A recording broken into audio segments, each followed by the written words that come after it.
రాష్ట్ర సమగ్ర వార్తావాహిని APTV news. APTV న్యూస్కు స్వాగతం. ముందుగా హెడ్లైన్స్.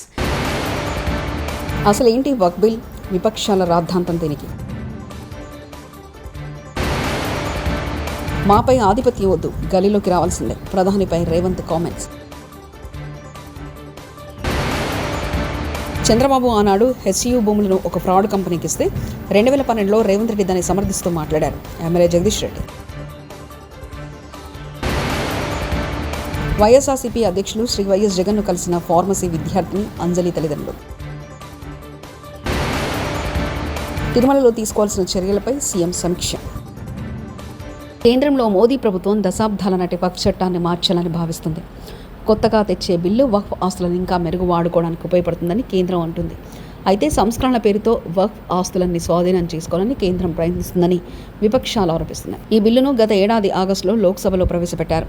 కానీ విపక్ష పార్టీల నుంచి తీవ్ర వ్యతిరేకత రావడంతో దీన్ని వివిధ పార్టీలకు చెందిన దాదాపు 31 మంది ఎంపీలతో కూడిన జాయింట్ పార్లమెంటరీ కమిటీ పంపారు. ఇటీవల వక్ఫ్ సవరణ బిల్లు 2024ను కేంద్ర ప్రభుత్వం లోక్సభలో ప్రవేశపెట్టింది. భారత్పై పొరుగునున్న పాకిస్తాన్ కవ్వింపు చర్యలకు దిగుతుంది. తాజాగా జమ్మూ కాశ్మీర్ పూంచ్ జిల్లాలోని నియంత్రణ రేఖ వద్ద పహారా కాస్తున్న పాక్ సైనిక బలగాలు భారత్పై విచక్షణరహితంగా కాల్పులకు తెగబడ్డాయి. ఈ నేపథ్యంలో భారత్ సైన్యం సైతం వెంటనే అప్రమత్తమై తనదైన శైలిలో స్పందించింది. ఈ క్రమంలో పాక్ బలగాలపై ఎదురు కాల్పులకు దిగింది. తిరుమల తిరుపతి దేవస్థానంపై ముఖ్యమంత్రి చంద్రబాబు నాయుడు ఈరోజు బుధవారం సచివాలయంలో సమీక్షా సమావేశం నిర్వహించారు. ఈ సందర్భంగా భక్తుల సౌకర్యాలు మెరుగుపరిచేందుకు గత 9 నెలల కాలంలో తీసుకున్న చర్యలపై టీడీపీ ప్రజెంటేషన్ ఇచ్చింది. పెరుగుతున్న భక్తుల రద్దీ నేపథ్యంలో భవిష్యత్తులో చేపట్టే చర్యలపై టీడీపీ పెద్దలతో సీఎం సమీక్ష జరిపారు. టీడీటీ దర్శనాలు, వసతితో పాటు వివిధ సేవలపై భక్తుల నుంచి సేకరించిన అభిప్రాయాలపై చర్చించారు. బ్రహ్మోత్సవాలు, రథసప్తమి, వైకుంఠ ఏకాదశి వంటి ప్రత్యేక సమయాలతో పాటు సాధారణ రోజుల్లో భక్తులకు కల్పిస్తున్న సౌకర్యాలు, వారి అభిప్రాయాలపై చర్చకొచ్చింది. బీసీ బిల్లు ఆలోచనకు స్ఫూర్తి రాహుల్ గాంధీ అని ముఖ్యమంత్రి రేవంత్ రెడ్డి అన్నారు. బుధవారం నాడు ఢిల్లీలోని జంతర్ మంతర్ బీసీ పోరు గర్జనలో సీఎం పాల్గొని ప్రసంగించారు. భారత్ జోడో యాత్రలో రాహుల్ గాంధీని బీసీల లెక్కలు అడిగారని తెలిపారు. ఎక్కడ అధికారంలోకి వచ్చినా కులగలన చేస్తామని పాదయాత్రలో రాహుల్ గాంధీ స్పష్టంగా చెప్పారన్నారు. పార్టీ విధానపరమైన నిర్ణయం తీసుకుందని తెలిపారు. రాహుల్ గాంధీ ఇచ్చిన హామీని నిలబెట్టాల్సిన బాధ్యత అందరిపై ఉందన్నారు. రాహుల్ గాంధీ ఇచ్చిన మాట తెలంగాణలో నిలబెట్టానని తెలిపారు. తండ్రి కొడుకు ఉద్యోగం ఊడగొట్టండి, మీకు ఉద్యోగాలు వస్తాయని ఎన్నికల సమయంలో పాదయాత్రలో చెప్పానన్నారు.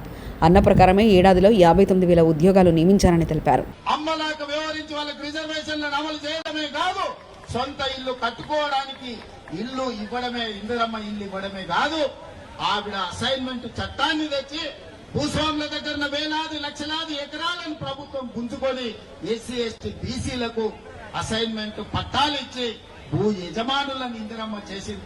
అందుకే ఇవాళ ఏ ఎస్సీ ఏ ఎస్టీ ఏ తండా ఏ గూడానికి వెళ్ళు వాళ్ళ ఇండ్లలో ఇందిరమ్మ ఫోటో ఉంటుంది, మా అమ్మ ఇందిరమ్మ అని అంటారు.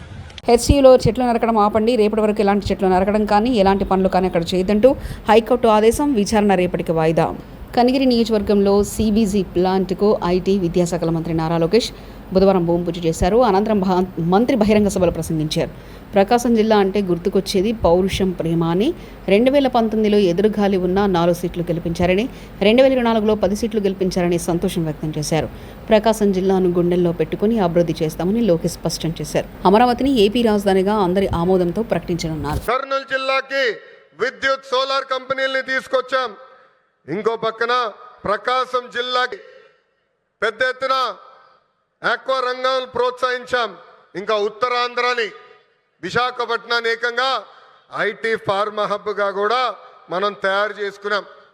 ఇంకా 2019 నుంచి 24 వరకు ఏం జరిగిందో నాకన్నా మీకే బాగా తెలుసు. ఆంధ్ర రాష్ట్రంలో ఒక విధ్వంస పాలన నడిచింది. కొత్త కంపెనీలు తీసుకురాకపోగా ఉన్న కంపెనీల్ని పక్క రాష్ట్రానికి తరిమేసే పరిస్థితి. ఒక లూలు, అమర్ రాజా, హెచ్ఎస్బిసి లాంటి సంస్థల దగ్గర నుంచి చివరి జాకీ దగ్గర కంపెనీ దగ్గర నుంచి కూడా వాటాలు ఇవ్వలేదని వాళ్ళని తరిమేసే పరిస్థితి మనందరం చూసాం. నేను ఆ రోజు ముఖ్యమంత్రిగా ఉన్న పులివెందల ఎమ్మెల్యేకి ఛాలెంజ్ చేశా, మీరు తీసుకొచ్చిన ఒక్క కంపెనీ పేరు చెప్పమని. ఇప్పటికి కూడా అక్కడి నుంచి సౌండ్ రాలా.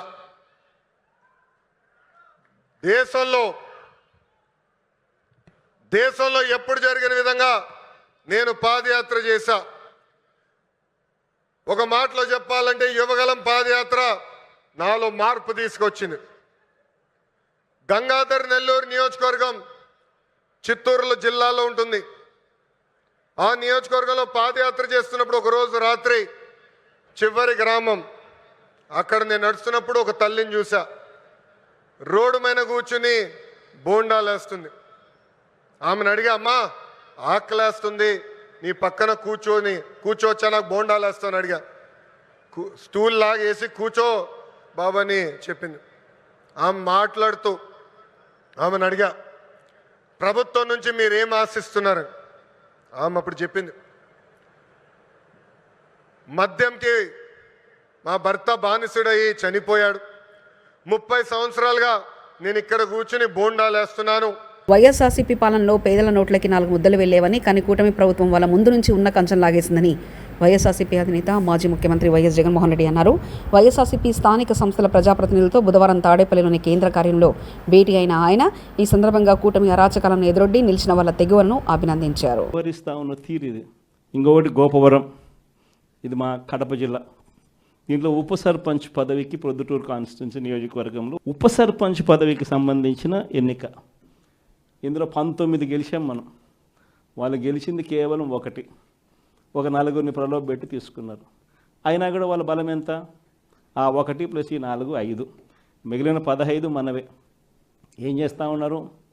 ఉప సర్పంచ్ పదవి కౌంటింగ్ హాల్లోకి మేమే తీసుకొని పోతాం ఈ 15 మందిని అని చెప్పి వీళ్ళే పోలీసులు బండ్లో ఎక్కించుకొని వీళ్ళని తీసుకొని పోయి తెలుగుదేశం పార్టీ సభ్యులు ఉన్న చోట, మనుషులున్న చోట ఇడిచిపెట్టేసి వచ్చేసినారు.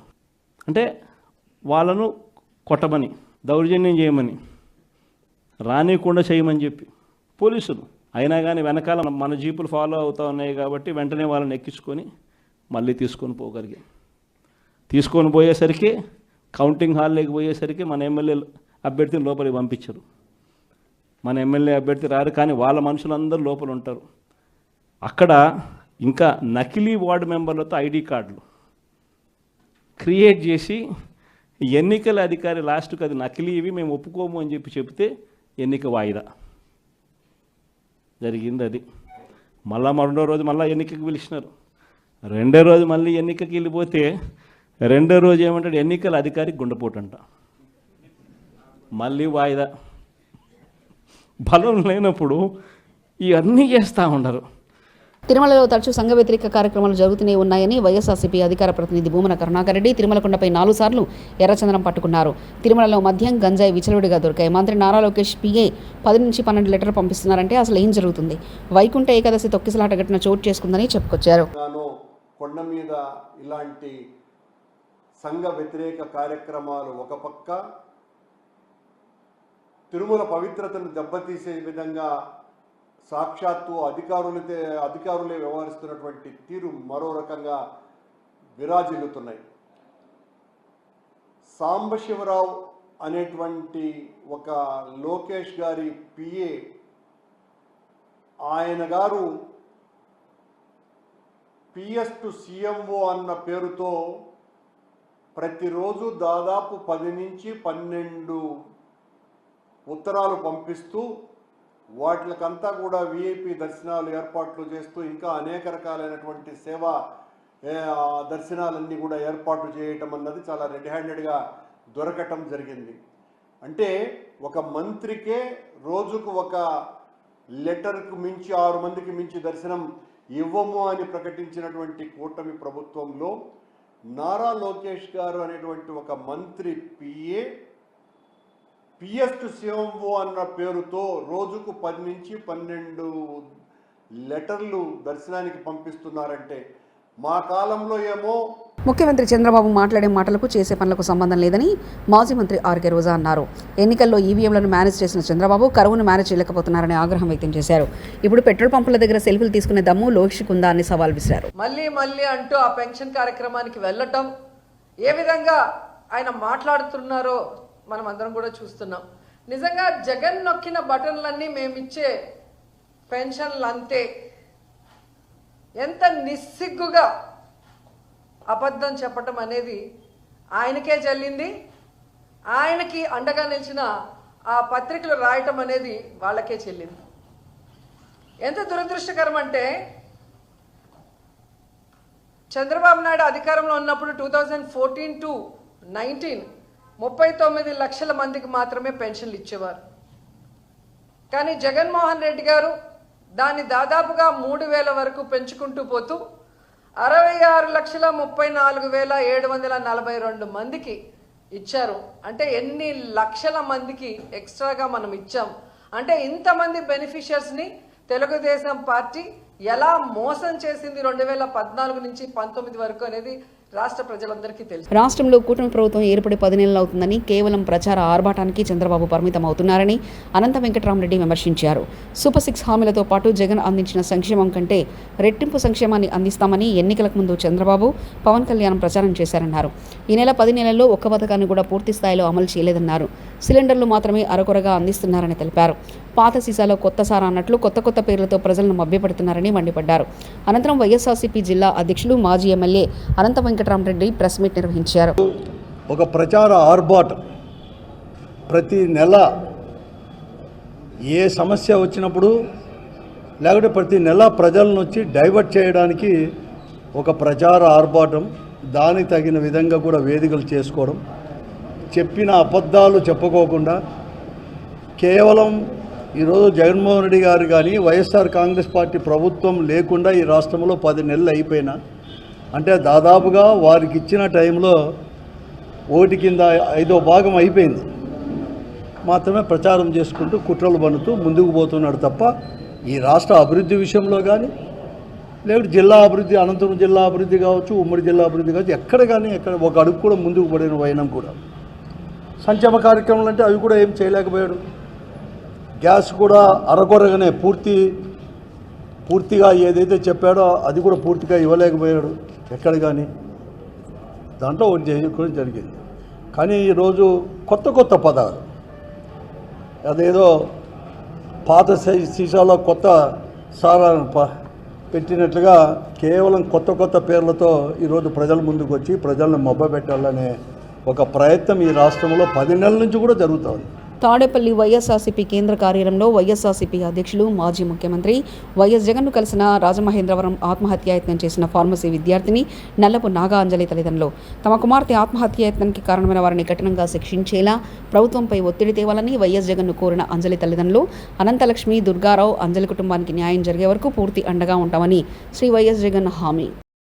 ఈ ఏడాది మే నెల నుంచి క్యూఆర్ కోడ్ భద్రతా ఫీచర్తో కొత్త ఏటీఎం కార్డు సైజు రేషన్ కార్డులు జారీ చేయబడతామంటూ గౌరవ మంత్రివర్యులు నాదెండ్ల మనోహర్ వ్యాఖ్యానించారు. ఏటీఎం కార్డు సేమ్ ఈ కార్డే ఉంటుంది. దీనికి మీకు క్యూఆర్ కోడ్ ఉంటుందండి, అది సేఫ్టీ ఫీచర్. సో ఈ కార్డు మనం కొత్తగా లాంచ్ చేయబోతున్నాం త్వరలోనే. ముఖ్యమంత్రి గారి సలహాలతోటి దానికి ఒక సిస్టమేటిక్ విధానంలో చేస్తాం. Yes, will replace it's called the rice card.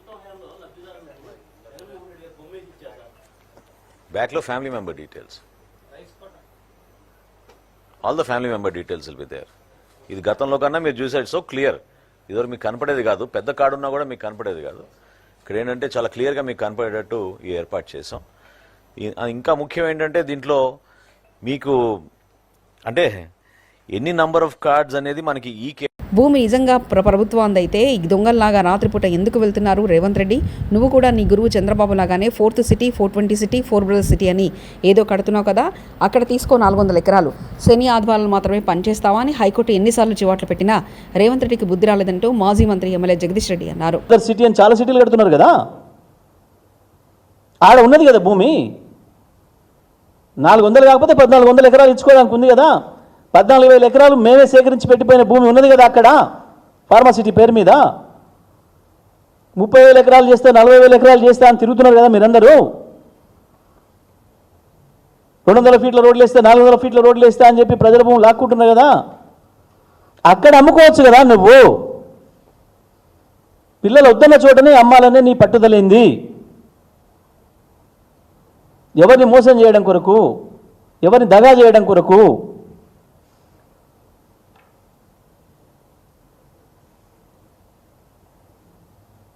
మీ గురువుగారిలాగా అద్భుతమైన సిటీ నిర్మాణం చేస్తే 4వ సిటీ చార్మినార్ నేరగట్టి హైదరాబాద్ని డెవలప్ చేసిన నీ గురువేట చెప్పిండో చంద్రబాబు నాయుడు. నువ్వు కూడా అట్టనే చెప్తున్నావు కదా, 40,000 ఎకరాలతో అద్భుతమైన 4th సిటీ ఏర్పాటు చేస్తా అని చెప్పి. అక్కడ రాదు 400 ఎకరాలు ఎందుకు మధ్యరాత్రులు పోవాలి? నీ భూమి నిజమే అయితే, నువ్వు సొంత ద్వారివే అయితే, నువ్వు హక్కుదారివే అయితే ఎందుకు దొంగలాగా మధ్యరాత్రి పోయినావు? ఎవడైనా వాని ఇంట్లోకి వాడు బాజాబ్తా పోతాడు. రాత్రిపూట దొంగతనంగా గోడెక్కి దునికి ఎందుకు పోవాలి? ఇప్పటికే హైకోర్టు అనేక సార్లు చివాట్లు పెట్టింది. మీకు ఏమైనా శని ఆదివారాలే కనబడతాయా పనిచేయడానికి? రాత్రిపూటనే మీరు పనిచేయాలనా? కాంగ్రెస్ పార్టీకి ఓటు వేసినందుకు విచారణ వ్యక్తం చేస్తున్నాను. కాంగ్రెస్ ప్రభుత్వం వస్తే పిల్లల భవిష్యత్తు బాగుంటుందని మా పేరెంట్స్ చెప్తే కాంగ్రెస్ పార్టీకి ఓటు వేశాను. ఇప్పుడు కాంగ్రెస్ ప్రభుత్వం పిల్లల భవిష్యత్తు లేకుండా చేస్తుంది. ఇది యూనివర్సిటీ ల్యాండ్ కానప్పుడు మా యూనివర్సిటీలో జేసీబీలు ఎందుకున్నాయంటూ హెచ్సియు విద్యార్థిని ప్రశ్నించారు. కానీ అసలు ఆ ల్యాండ్ కు ఈ యూనివర్సిటీకి ఎలాంటి సంబంధం లేదు. యూనివర్సిటీకి సంబంధం లేనప్పుడు బుల్డోజర్లు మా యూనివర్సిటీలో ఎందుకున్నాయి? యూనివర్సిటీకి సంబంధం లేదు. 400 ఎకరాల్లో ఉన్నాయి. మా యూనివర్సిటీ అండి, మేమున్నది అది మా క్యాంపస్ లోపల ఉన్నది, మా కంపౌండ్ లోపల ఉన్నది అది. హెచ్సియు భూమి 20 సంవత్సరాల నుంచి పడావ పడ్డందుకు చెట్లు పెరిగాయి. చెట్లు పెరిగినంత మాత్రాన అటవీ అయిపోతుందా? మంత్రి జూపల్లి కృష్ణారావు. చీనేదో గగ్గోలు పెట్టి సరే, మరి 20 సంవత్సరాల నుంచి అట్లాగే పడవలు ఉంటే దానిలో చెట్లు పెరగవా? చెట్లు పెరిగితే ఫారెస్ట్ అన్నట్ట. ఇది వాస్తవం. తెలంగాణ ఉద్యమాన్ని తలపిస్తున్న హెచ్సియు విద్యార్థుల పోరాటం మా భూములు మాకేనని ఆనాటి ఉద్యమ పాటలతో ప్రభుత్వానికి వ్యతిరేకంగా నిరసన కొనసాగిస్తున్న హెచ్సియు విద్యార్థులు.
అసలేంటి వక్ఫ్ బిల్? విపక్షాల రాద్ధాంతం దీనికి. మాపై ఆధిపత్యం వద్దు, గలీలోకి రావాల్సిందే. ప్రధానిపై రేవంత్ కామెంట్స్. చంద్రబాబు ఆనాడు హెచ్సియు భూములను ఒక ఫ్రాడ్ కంపెనీకి ఇస్తే 2012లో రేవంత్ రెడ్డి దాన్ని సమర్థిస్తూ మాట్లాడారు. ఎమ్మెల్యే జగదీష్ రెడ్డి. వైఎస్ఆర్సీపీ అధ్యక్షులు శ్రీ వైఎస్ జగన్ను కలిసిన ఫార్మసీ విద్యార్థిని అంజలి తల్లిదండ్రులు. తిరుమలలో తీసుకోవాల్సిన చర్యలపై సీఎం సమీక్ష. ఇవి బులెటిన్ విశేషాలు. చూస్తూనే ఉండండి ఏపీటీవీ న్యూస్.